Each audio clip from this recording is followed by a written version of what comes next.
Et voilà donc bienvenue pour ce nouvel épisode de Vancam où je vais vous parler du Pentax 17 de manière plutôt extensive. Donc c'est 6 mois de revue avec de multiples films pour cet appareil photo entièrement nouveau designé par Pentax, donc bravo à eux. On commence déjà directement par dire c'est un demi-format, ça vous le saviez probablement déjà, avec un viseur verticalisé, un viseur d'assez bonne qualité, donc ça c'est un des côtés positifs vraiment de cet appareil photo. L'objectif, donc vu que c'est du demi-format plutôt grand angle en termes de focale, 25 mm, f3.5, pas très lumineux, mais bon, on est avec un focus manuel à pictogramme, comme on peut le voir ici, donc un focus cranté. Je n'ai jamais vraiment réussi à savoir si les positions intermédiaires que l'on peut accéder faisaient quelque chose de particulier, mais bon, voilà. Objectif, donc avec un porte-filtre à 40,5 mm. Dessous, en fait, quand on bouge la molette de focus, on a les distances indiquées en pieds ou en mètres, ce qui peut être pratique dans certains cas juste pour se référer. On a un flash donc, qui est latéralisé. On va voir plus tard avec les exemples. Pas terrible à mon goût, parce que latéraliser, quelle que soit la position, que l'on prenne des photos en mode panoramique, donc avec l'appareil photo verticalisé, ou en mode portrait, l'ombre, selon la distance des sujets, va n'être que d'un côté. On verra ça avec des exemples. Sinon, toujours le boîtier avant, donc la calligraphie qui rappelle celle de certains Pentax, dont le 6.7 d'une certaine époque. Moi, j'aime bien le revêtement. Le boîtier en plastique est plutôt robuste, plutôt agréable en fait à l'utilisation, même si on n'aime pas le plastique. Ça me rappelle un petit peu les appareils photo comme le Pentax 110, ou vraiment un plastique de qualité, c'est non négligeable. La poignée de tenue, moi j'aime beaucoup cette poignée de tenue, enfin la tenue en main est plutôt bonne, avec quelque chose, un revêtement qui n'est pas glissant. Dans la poignée se trouve la pile CR2, avec cette vis qui est débattue sur certaines autres revues. Moi je trouve plutôt pas mal, parce qu'on a toujours une pièce avec soi pour l'ouvrir. Je trouvais ça pas mal du tout en fait, donc voilà, avec cette vis qui se détache. Dessous on a la pile, que l'on peut facilement remplacer si nécessaire. Du CR2, c'est plutôt standard, on en trouve un peu partout, donc ça, plutôt pas mal. Mais ça m'est arrivé une fois, il y a eu un épisode où la vis s'est dévissée dans une de mes poches. J'ai cru que je l'avais perdue à jamais. Donc ça a plutôt un point négatif, parce que j'ai plutôt tendance à bien les serrer. Peut-être que sur ce coup-là, je ne l'avais pas fait, mais on n'a pas un cran ou quelque chose de sécurité, donc je l'ai perdu une fois, c'était un peu gênant. Donc pour le moment, plutôt pas mal. À nouveau, le pictogramme, on le voit très bien dans le viseur. Il y a une référence dans le viseur, un reflet qui est fait. Et ça, c'est pas mal, on sait où on en est. Si on regarde la partie supérieure du boîtier, donc pas mal de choses. La plupart des choses se trouvent ici. On a d'abord un bouton rotatif pour le programme. Donc 2 modes, je ne vais pas forcément rentrer trop dans ces détails-là, je trouve pas très logique. Donc là, je vais juste dire ça. C'est pas ce que je préfère. Les programmes en blanc sont sans flash, les programmes en jaune sont avec flash. Certains choix sont non crantés. Voilà. P est censé automatiser, plutôt faciliter, dirons-nous, la prise de vue. Mais on n'a jamais vraiment le choix de l'ouverture. Il n'y a pratiquement rien de manuel, là, comme on peut le voir, à part le focus, qui est plutôt aléatoire malgré tout, même si ça marche plutôt bien. Auto est censé faire tout en automatique, donc ouverture et vitesse en fonction de je ne sais pas quoi. Fonction nuit, bon ben voilà, ça permet de forcer un peu l'ouverture au maximum. Le bokeh, pareil, mais différentes circonstances. Le B, bon, on appuie, on a un mode B, c'est déjà pas mal. Mais bon, la molette, on ne la voit absolument pas en basse lumière, donc selon les circonstances, on n'a strictement aucune idée de ce que l'on a comme programme. Ça m'est arrivé plusieurs fois en concert ou dans des situations en soirée. Et la molette se tourne facilement, en fait, accidentellement. Donc on peut être en P, on le met dans la poche et par accident on le met sur flash. Bon, sur flash, on verra, on a des petits LED qui indiquent qu'il se passe quelque chose. Mais on peut facilement passer d'un programme à l'autre sans vraiment savoir. On n'a aucune indication d'où on est. Il n'y a même pas une petite bosse sur le bouton dessus ou un indicateur tactile qui permette de savoir où on est quand on n'a pas de lumière. Pareil pour la deuxième molette rotative, qui est de sur- ou sous-exposition, jusqu'à plus ou moins 2. Alors là, au moins, la molette ne tourne pas complètement à 100%, on ne peut pas tourner sur elle-même, contrairement à celle-là où on n'a vraiment aucun point de référence. À nouveau, on ne voit rien en situation de basse lumière, ce qui est un peu problématique, parce que par accident, ça m'est arrivé de sous-exposer, je crois, un et quelques, un 25 ou un 33. Voilà, on sait pas, c'est pas terrible. Ou qu'on ait des moyens de bloquer ces molettes, ça serait pas mal. Comme on a ce bouton ici pour bloquer les ISO. Voilà. Donc assez classique. Sinon, le rembobinement, on a cette molette là, on peut suivre la flèche une fois que le film est fini pour rembobiner le film, donc le faire revenir dans son réceptacle. Et en tirant, toc, on ouvre le boîtier. Donc ça, très classique. Pas vraiment de sécurité si on tire, mais pas eu de problème. C'est quelque chose qu'on trouve dans plein d'autres appareils. Pas vraiment grand-chose à dire, ça marche bien. Voilà. De l'autre côté, plusieurs choses à dire. Alors, moi, j'aime beaucoup cet élément pour embobiner le film. En fait, le remontoir est vraiment sympa. Je crois que d'ailleurs, il est pris du Pentax 110, que j'aime beaucoup.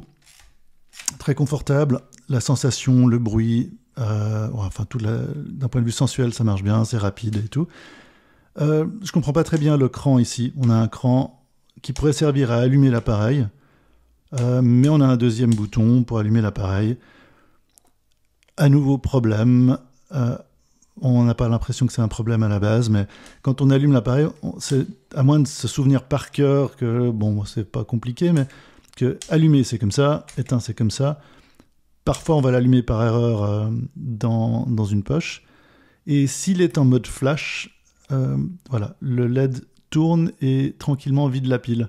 Donc je sais pas combien de temps ça peut durer, mais en tout cas il maintient le flash chargé. Donc à savoir, là il y a une fuite de courant possible. Je trouve ce design assez redondant, pas très malin, vu qu'on a ces deux crans, on aurait pu en avoir qu'un, ou avoir en tout cas un élément ici permettant de se rappeler lequel était allumé ou éteint.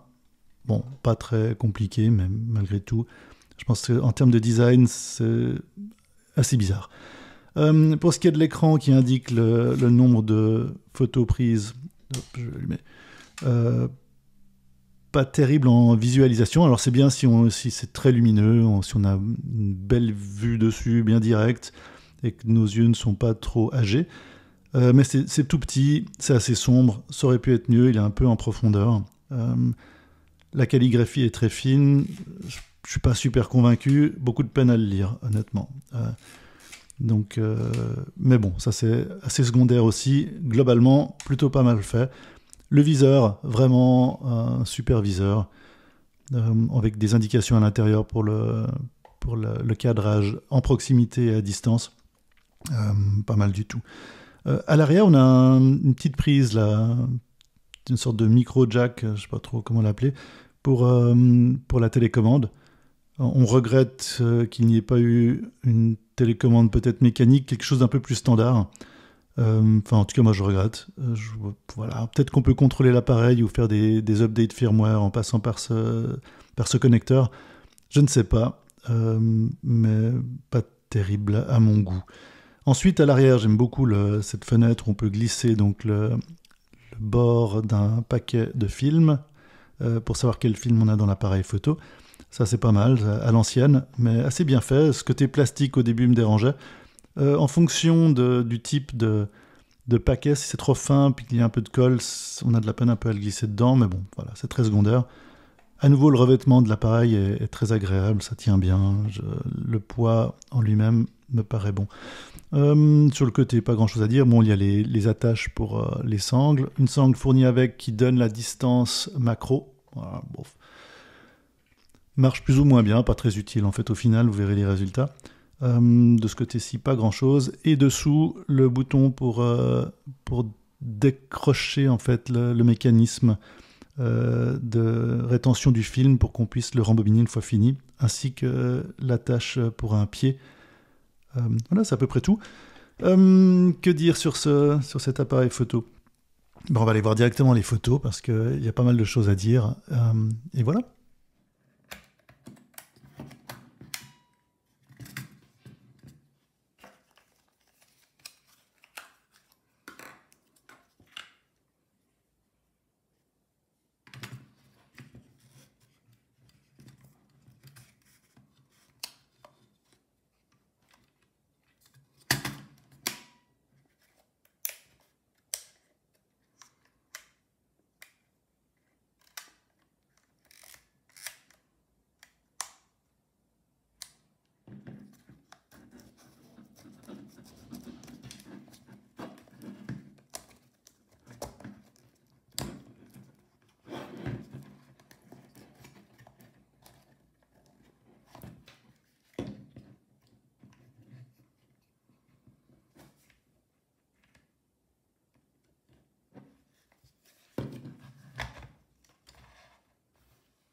On passe aux photos avec du Santacolor sans ISO, c'est du Kodak Aerocolor en fait, mis en petite canette juste pour nous.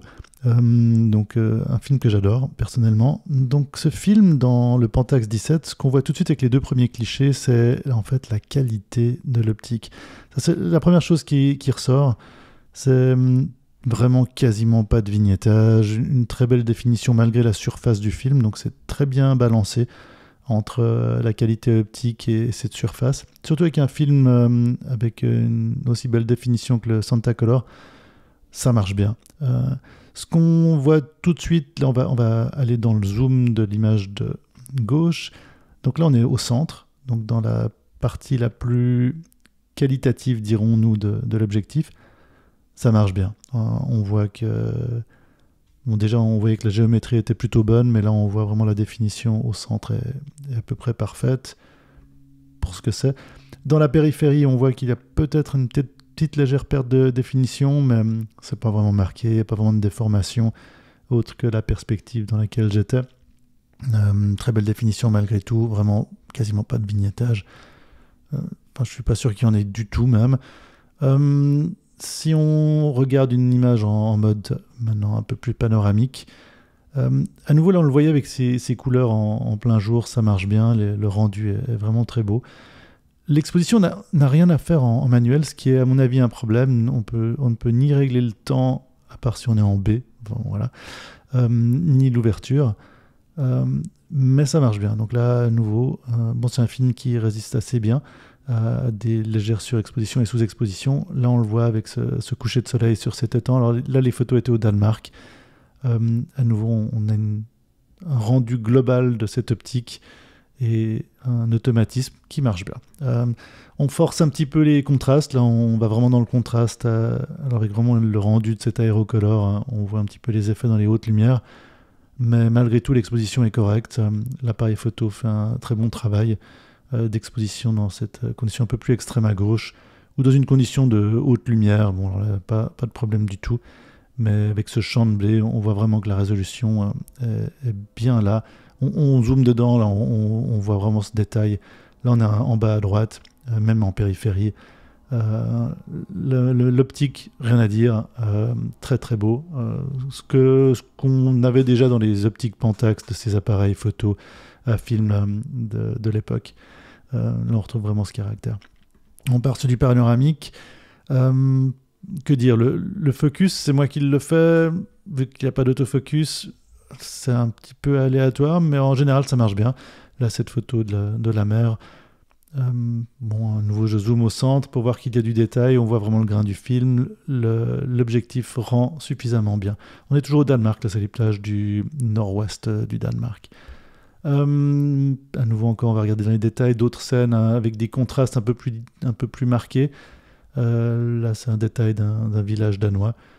Là, on voit bien la géométrie, ça marche. Si on ne sait pas que c'est du demi-format, à mon avis, c'est assez bluffant. Ça marche bien à nouveau ici. En basse lumière, l'exposition de l'appareil, ça joue. Alors, pas grand-chose à dire sur l'exposition.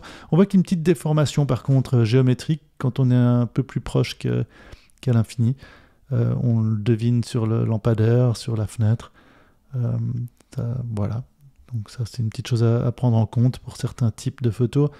À droite, encore un détail urbain, là c'est en Islande, en partant gris. Ou encore ici, partant gris. Il n'y a pas vraiment de moment où j'ai eu des problèmes d'exposition par l'appareil.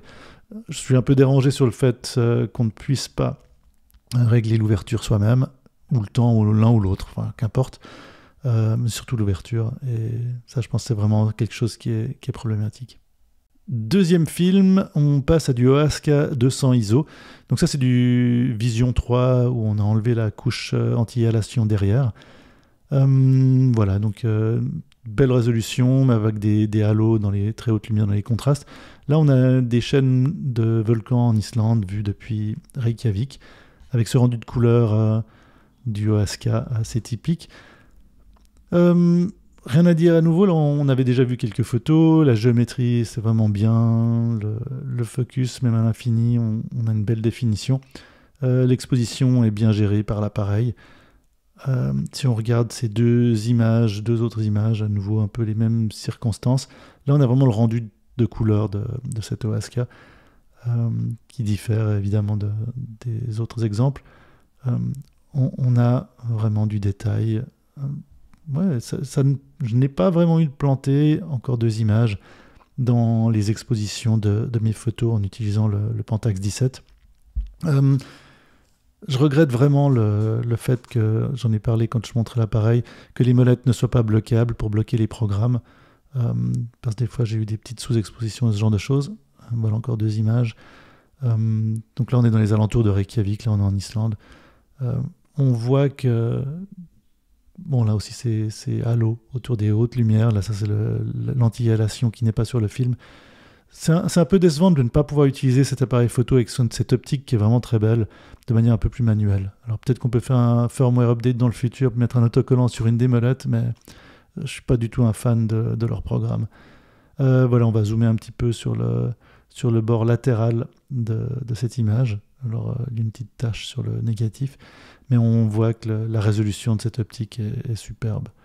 Voilà, le rendu, aussi la colorimétrie, cet aspect très limpide de cette optique, je trouve que ça marche bien. Et à nouveau, pas vraiment grand-chose à dire. Là, on va regarder un petit peu au centre.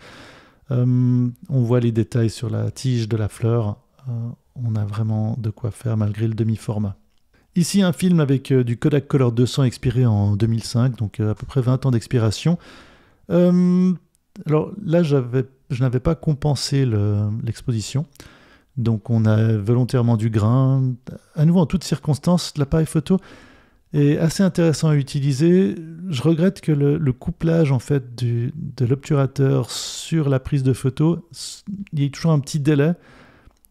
C'est très peu, mais c'est gênant quand on a vraiment envie de prendre une photo à dernière minute, ou de manière un peu... comment dire, à l'instinct, il y a toujours un décalé. Le temps que l'objectif se mette à la distance focale désirée, vu que c'est un couplage électronique. Mais bon, sinon, voilà, là, c'est des paysages d'Islande. Avant, c'était les images en arrivant vers l'Islande à gauche, ou c'était les îles Féroé, je ne sais plus. Mais qu'importe, l'appareil photo est un petit peu lent dans son déclenchement, ce qui n'est pas gênant la plupart du temps, mais les fois où c'est gênant, c'est vraiment gênant parce qu'on rate le moment clé. Et ça, c'est vraiment une erreur. Soit que le déclenchement est trop lent, soit que l'objectif aurait déjà dû se mettre en position focale pour le déclenchement, qu'importe. Je pense que Pentax aurait peut-être pu mieux faire. Là. Encore 2 autres images. Donc vraiment, là, c'est vraiment des images pour voir la qualité d'exposition et le type de photo qu'on peut faire. On voit l'aspect en étoile en fait, du soleil là, sur l'image de droite. Malgré tout, l'exposition est correcte. L'appareil photo se débrouille vraiment bien à ce niveau-là. Les mesures d'exposition sont bonnes. Je ne suis pas très fan de l'aspect étoilé du diaphragme et de l'optique. Mais vu qu'on n'a aucun accès sur l'ouverture en manuel, voilà. Encore 2 autres images. Donc un appareil photo qui marchera très bien si vous voulez faire des photos de voyage. Avoir un appareil photo secondaire. En plus, avec le demi-format, vous avez plus de photos par film. Pas du tout gênant, même avec beaucoup de grains, en tout cas pour moi, comme ici. Toujours avec le Kodak, donc le Color expiré, là j'ai essayé un petit peu j'ai fait pas mal de flash, en fait, test flash. j'ai un gros problème avec le flash, donc là on le voit pas vraiment, mais c'est comme on le voit sur l'image de droite, il n'est pas très utile dans certaines circonstances. Il y a un petit peu, on n'aurait pas vu du tout le DJ, ça sans flash, d'accord. L'exposition est tout à fait correcte compte tenu de la situation. On a quand même une longue exposition, mais le flash essaie de faire au mieux vu la distance. Ça c'est dans une boîte à Reykjavik. En macro, alors la position macro, la focale, difficile de savoir si on est net ou pas. J'ai raté la plupart des photos en macro, malgré la distance qui nous est indiquée par la longueur du filin, là, de l'attache qu'on a sur l'appareil photo, qui est censé nous donner la distance macro qu'on peut utiliser comme guide. Ça marche pas. Enfin, ça peut marcher peut-être de temps en temps, mais c'est plutôt aléatoire. Et là, on voit que le flash à proximité, en tout cas, se débrouille bien, mais on a une ombre sur la droite, due à la position du flash qui est toujours latéralisée. Ici en soirée, je me suis amusé à faire des photos en concert, en soirée, un peu partout, essayer de voir ce que ça donne. À nouveau, l'exposition marche bien au flash. Là, on a à ne pas oublier, là j'ai mis en mode portrait, donc l'ombre elle ne sera plus décalée sur le côté, mais elle sera décalée en haut ou en bas, et là on voit qu'elle est décalée en bas. Pas très gênant dans la plupart des cas, mais on verra d'autres exemples plus tard. Voilà, là on va avec du film du Santacolor sans ISO avec le flash. Donc toujours dans le concept de ce flash qui est latéralisé, je pense que c'est vraiment un problème pour moi qui utilise pas mal le flash. Ça va être un des éléments qui va faire que je ne vais pas utiliser cet appareil photo et je vais plutôt recourir à un autre appareil photo. On n'a pas d'attache flash, donc on ne peut pas mettre de flash externe si on veut vraiment photographier correctement. Peut-être par le port électrique, là, mais ce n'est pas indiqué. On a toujours des ombres qui sont latéralisées avec ce flash qui est en haut à gauche. Je trouve ça gênant. On le voit sur ces escaliers. L'ombre est latéralisée à droite. Sur la fleur, les feuilles, l'ombre est latéralisée à droite. Là je l'ai en position normale, en fait. On va l'appeler comme ça, en tenue de main, dans le sens où il faut. Bon, l'exposition est correcte, mais avec cette ombre qui est toujours latéralisée, personnellement, je trouve que le travail devient peu intéressant, sauf si on n'a pas d'ombre, comme là, avec cette monture de lunettes qu'on voit à peine sur le sol. On voit que l'exposition est correcte, mais à nouveau, là, avec cette image de chantier, si on est plus loin, il y a moins d'importance de l'angle du flash, et surtout que là, on est de jour avec une compensation flash, mais on va aller sur le concert. Là, si on regarde le concert, selon la position de tout le monde, là, on est en mode à nouveau portrait, donc l'ombre, elle va être en bas. Ça va encore, elle est légèrement latéralisée. Bon, voilà. Ici, avec le film OASC à 200 ISO, toujours le flash, toujours cette latéralisation non seulement on a une ombre qui est latéralisée à droite, mais aussi on va avoir des reflets on verra que la source est légèrement à gauche. Ça peut être gênant. Et bon, dans des cas comme ici, où c'est pas forcément ça qu'on cherche, mais malgré tout, une fois qu'on le voit, on a un peu tendance à le chercher partout, et ça serait tellement plus simple d'avoir un petit flash, ou en tout cas une prise flash, même à l'ancienne, juste pour pouvoir déplacer le flash à notre intention. Là, je pense que Pentax est un petit peu paternaliste sur cet appareil photo, en enlevant toutes les options, en rajoutant des options bizarres de programme, et en enlevant des fonctions plus fondamentales. On a quand même un appareil photo qui est assez limité d'un point de vue créatif pour cela. On passe à du noir et blanc, donc là avec du film Tasma, un film russe SFL T25, c'est du 125 ISO. Bon, le noir et blanc, pas forcément très utile de tester aussi avec du noir et blanc, mais c'était aussi pour la sensation, voir ce que ça donne, avec un film qui rend assez à l'ancienne à mon goût, qui n'a pas beaucoup de définition, qui n'est pas très clair, qui est en plus très poussiéreux, celui que j'avais. Mais je l'ai utilisé un peu pour tester des situations où je vais aller vite. Là, je suis en situation urbaine. Les photos ne sont pas forcément très intéressantes, mais ça me permet d'illustrer le fait que le déclenchement est ce petit décalé entre le moment où on appuie sur le déclencheur et la prise de photo, parce qu'il doit placer l'objectif dans sa bonne position, c'est assez gênant. Je ne conseille pas à ceux qui veulent vraiment quelque chose qui réagit vite. Dans les situations où on a vraiment envie de prendre une photo, là j'avais envie de prendre quelque chose, je l'ai juste raté. Mais sinon, à nouveau, on retrouve les mêmes caractéristiques, une belle définition de l'optique, une géométrie qui est tout à fait correcte. Comme ces deux photos ici, une résistance, plus ou moins résistance aux sources lumineuses de face avec un effet en étoile un peu irrégulier, bizarre, mais qui est acceptable. L'exposition est assez bien gérée, en tout cas en automatisme. Ici, on voit aussi en basse lumière, donc là, c'était aussi l'occasion de faire pas mal de basse lumière. Ça marche plutôt bien. Ça permet d'optimiser un petit peu l'exposition du film. À gauche, voilà, en plein jour, ça marche bien aussi en noir et blanc. Je ne vais pas trop m'attarder là-dessus. Les feuilles là sur ce trottoir à droite, avec un flash, ça marche bien. L'exposition au flash est bien gérée. Encore ici, là, on voit un petit peu le bokeh proximal sur ces herbes à gauche. C'est assez doux. Je n'ai pas parlé du bokeh avant, mais très bien, très beau, très doux, très bien géré. Rien à dire sur l'optique. Et à droite, voilà, encore une exposition qui est bien gérée par l'automatisme. En prenant le même film avec le flash, toujours les mêmes problèmes avec le flash, la position du flash crée des ombres latéralisées que personnellement je trouve gênantes. Pas trop sur l'image de gauche, à nouveau ça gère bien l'exposition du flash. Sur l'image de droite, je le sais, donc on a toujours une ombre projetée sur la droite si on tient l'appareil photo dans sa position normale. On change de film, j'ai mis un film un peu plus sensible pour voir ce que ça donnait, surtout dans les images faites de jour. Voilà, très granuleux, le T-Max 3200, mais j'adore ce grain. Exposition plutôt bien gérée en général, peut-être un petit peu sous-exposée, mais alors voilà, à nouveau, le problème de la molette qui n'est pas bloquée. Je suis pas forcément sûr que je l'ai réglé correctement, vu qu'elle a peut-être par accident, elle s'est peut-être déplacée en sous-exposition. Je ne sais pas. Mais voilà, à nouveau là, une image à gauche d'un exemple de bokeh, du rendu de cette optique, et rien à dire, j'aime beaucoup cette optique. On va passer au flash. Donc là, le flash, c'était vraiment les dernières photos de cette série.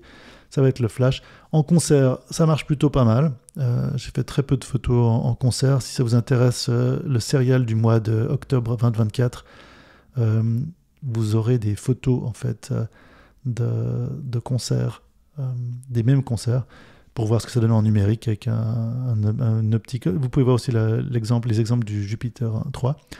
Mais ça marche bien. Alors là, pour du film, toujours ce problème du flash, pour moi, c'est un problème majeur. Toujours cette projection à droite de l'ombre.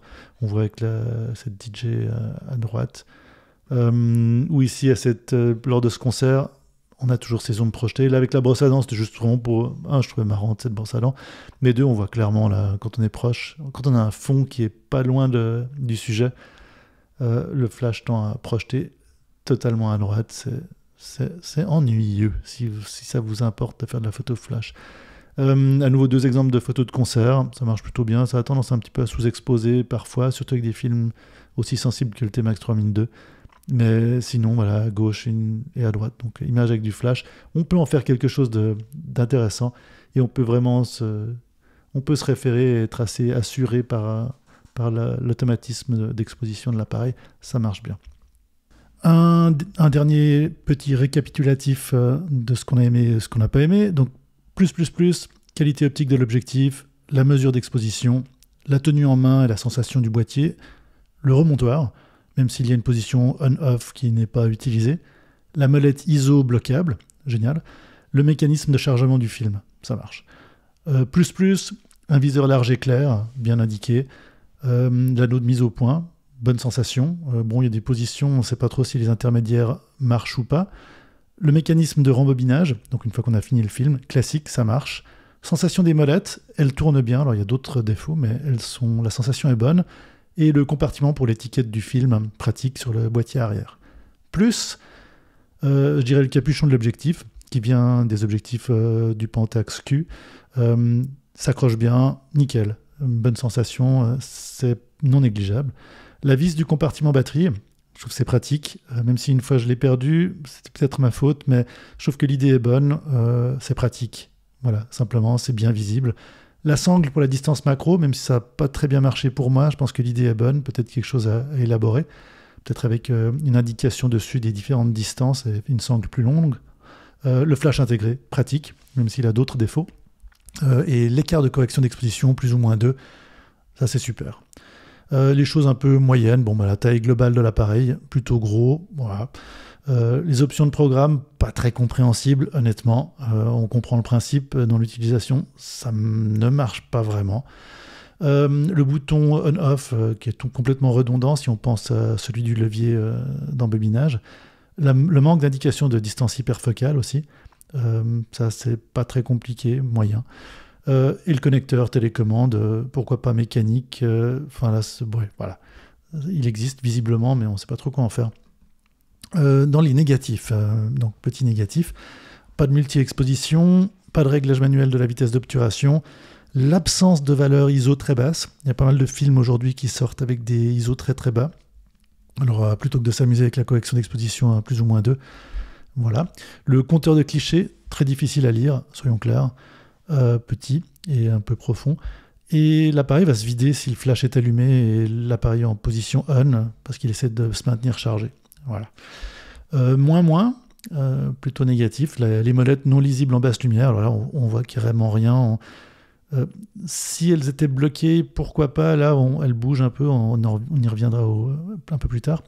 Les LED sont trop lumineux, en situation de basse lumière, ça clignote dans tous les sens, et les codes honnêtement sont abstraits, pas très compliqués, mais peut-être qu'ils auraient été mieux dans le viseur, je sais pas. Ne déclenche pas si le flash n'est pas chargé, quand on est en mode flash. Parfois, on a envie de pouvoir forcer la photo. J'en ai raté plusieurs comme ça, où le flash, le temps d'allumer l'appareil et qu'il se charge, ma photo était loin. La position du flash aussi sur le boîtier, elle est toujours en oblique. On n'a jamais de possibilité d'avoir une ombre projetée qui est droite, on l'a vu. Et incompatibilité avec des films infrarouges. Alors, j'ai pas testé ça, mais ça peut être quand même assez ennuyeux. Moi, j'en utilise de temps en temps. Et alors, dans les traits négatifs, délai dans le déclenchement, donc ce système où quand on appuie, l'objectif se met en position pour la focale, il devrait le faire directement, pas au moment du déclenchement. Pas mal de clichés ratés pour ça. Absence de priorité d'ouverture, bon là quand même je trouve que c'est un petit peu limité dans ce contexte. Pas de connecteur flash externe, sachant que le flash principal, même s'il est là, il fait des ombres portées bizarres. Et ces molettes d'exposition et de programme qui ne sont pas bloquables, qui n'arrêtent pas de bouger de manière impromptue. On le met dans la poche, ça se glisse en faisant des faux mouvements. Et on se retrouve avec des modes complètement bizarres ou des sous- ou surexpositions non voulues. Donc voilà, j'espère que ça vous a été utile. Si vous avez des questions, commentaires, suggestions, n'hésitez pas et parlez-moi. Vous pouvez mettre vos commentaires si vous avez déjà cet appareil. Dites ce que vous en pensez. Ça sera pratique et utile pour tout le monde. À bientôt!